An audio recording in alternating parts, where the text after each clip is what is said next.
Hello students, मैं पीयूष राजपूत और आपका अपना चैनल पीयूष कोचिंग क्लासेस। तो बच्चों, आपको पता ही है सीबीएसई ने इस बार क्लास 12 के जो एग्ज़ाम है उसके पैटर्न में चेंजेस कर दिए हैं। आपने देखा ही है कि इस साल जो पेपर क्लास 12 के थे वो कैंसिल कर दिए गए थे क्योंकि कोरोना केसेस बहुत ज़्यादा बढ़ गए थे और बहुत सी जगह हमारे ऑनलाइन सुविधाएं ना होने की वजह से भी ऐसा किया गया। लेकिन बच्चों, इस बार पैटर्न में चेंजेस किए गए हैं सीबीएसई की तरफ से। तो क्या चेंजेस हैं उन्हें हम अब देखते हैं। तो बच्चों, इस बार जो भी आपके पेपर होंगे उनको ये दिखाया हुआ है academic session be divided 2 terms approximately 50% syllabus in each term. यानी कि क्या किया गया है, आपके जो भी पेपर है उस पेपर में, यानी जो सीबीएसई के आपके पेपर हैं सीबीएसई बोर्ड के, उसको 2 में डिवाइड कर दिया गया। एक आपका फर्स्ट टर्म और दूसरा आपका सेकेंड टर्म। ठीक है, 2 में आपका क्या करा है, डिवाइड। दोनों में आपके 50% सिलेबस रहेगा, ये भी 50% सिलेबस रहेगा।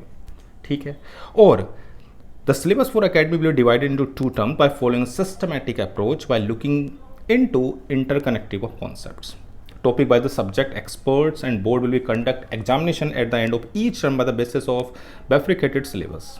ठीक है, and the syllabus for the board exam will be rationalise. यानी कि जो सिलेबस बच्चों पिछले साल चेंजेस किए गए थे वही इस बार भी रहेंगे। ठीक है, अब देखो करा क्या है उन्होंने जो टर्म फर्स्ट है बच्चों, यानी कि जो टर्म फर्स्ट आपके पेपर हैं वो आपके नवंबर और दिसंबर में होंगे। ठीक है, और उनका जो ड्यूरेशन होगा वो 90 मिनट होगा।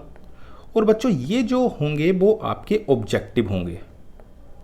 ठीक है, कैसे होंगे, ऑब्जेक्टिव मतलब आपके केस स्टडी हो सकते हैं। ठीक है, आपके असर्शन और रीज़न वाले हो सकते हैं। तो इसलिए बच्चों इस बार आपको असर्शन और रीज़न पर ज़्यादा फोकस करें। आपकी एक सीरीज़ भी चल रही है जिसमें आपके केस स्टडी और असर्शन वाले क्वेश्चंस कराए जा रहे हैं, उन पर आप ज़्यादा फोकस करें। यानी कि क्या करें, 2 पार्ट पे डिवाइड कर दिया। एक फर्स्ट टर्म में आपके 50% सिलेबस होगा जो नवंबर और दिसंबर में होगा।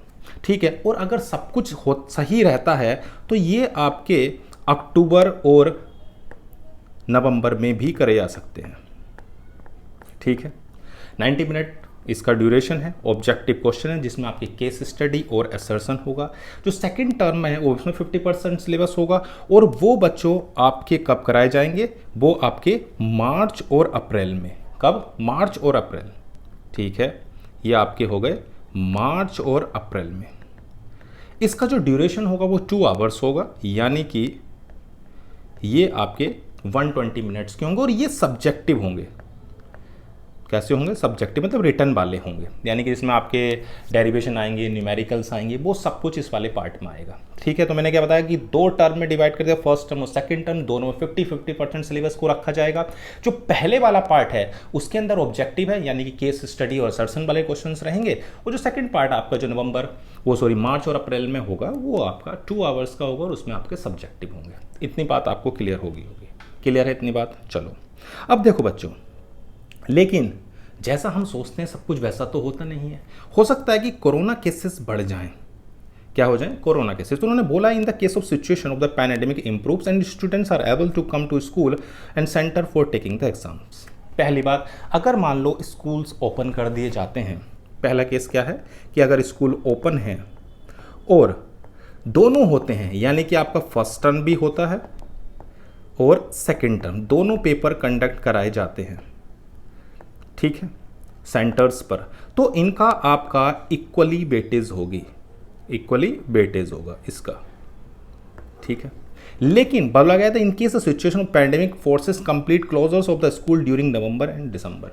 यानी कि जो फर्स्ट टर्म वाले हैं वो आपके पेपर ऑनलाइन या ऑफलाइन कराए जा रहे हैं और उसमें जो कोरोना के सिस्टम बढ़ जाते हैं किसी भी तरीके से वो क्लोज हो जाता है। यानी कि जो फर्स्ट टर्म है, फर्स्ट टर्म में जो आपके स्कूल हैं वो स्कूल कैसे रहते हैं बच्चों, क्लोज्ड।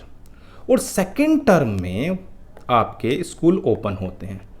ठीक है, तो इस कंडीशंस में जो आपका वेटेज होगा वो इस वाले का वेटेज ज़्यादा होगा। किसका, सेकेंड टर्म वाले का जो वेटेज रखा जाएगा वो ज़्यादा रखा जाएगा। ठीक है, और कंडीशन ऐसे भी हो सकती है कि भाई फर्स्ट टर्म में ओपन रहें, फर्स्ट टर्म में तो ओपन है, लेकिन सेकंड टर्म में किसी भी तरीके से क्या हो जाते हैं, क्लोज हो जाते हैं। तो आपकी जो वेटेज होगी वो फिर इस वाले की ज़्यादा होगी। कहने का मतलब है कि जिस कंडीशंस में स्कूल ओपन है और वो अपने एग्ज़ाम सेंटर्स पर या कहीं करा रहे हैं, कंडक्ट हो रहे हैं, तो उसके वेटेज को ज़्यादा रखा जा रहा है। ठीक है, इतनी बात। और ऐसा होता है कि अगर दोनों केसेस में, भाई ऐसा भी तो पॉसिबल है कि फर्स्ट टर्म में भी क्लोज हो और सेकंड टर्म में भी अगर क्या है, क्लोज्ड है, तो ध्यान रखना बच्चों, उस केस में आपके जो भी इंटरनल पेपर होते हैं, जो भी आपके क्या हैं, इंटरनल हैं, ध्यान रखना, जो आपके असेसमेंट्स, प्रैक्टिकल प्रोजेक्ट्स वगैरह हो रहे हैं, उनके बेसिस पर आपको मार्क्स दिए जाएंगे। तो उनको हल्के में ना लें, पूरी मेहनत से उन पेपर्स को दें जो आपके टर्म पेपर स्कूल में हो रहे हैं, ऑनलाइन हो रहे हैं, जैसे भी हो रहे हैं, उन असेसमेंट्स को, उन प्रैक्टिकल्स को, उन सब पर बहुत ज़्यादा फोकस करें। तो ये बात आपको क्लियर होगी कि दो पार्ट में डिवाइड कर दिया गया है। एक पार्ट में आपका ऑब्जेक्टिव रखा गया है, दूसरे में सब्जेक्टिव रखा गया है। नवंबर दिसंबर में या फिर मार्च अप्रैल में आपके पेपर हो रहे हैं। एक 90 मिनट का है, एक 120 मिनट का है, ठीक है ना। एक में आपके केस स्टडी और एसर्शन आ रहा है और दूसरे में जो आ रहा है वो आपका सब्जेक्टिव पार्ट आ रहा है। और अगर कोई सी भी कंडीशंस में स्कूल क्लोज रहते हैं तो वेटेज चेंज हो जाएगा, वो मैंने आपको बता दिया है। ठीक है बच्चों, तो ये थी आपकी सीबीएसई की तरफ से एग्ज़ाम्स के लिए न्यूज़। ठीक है बच्चों।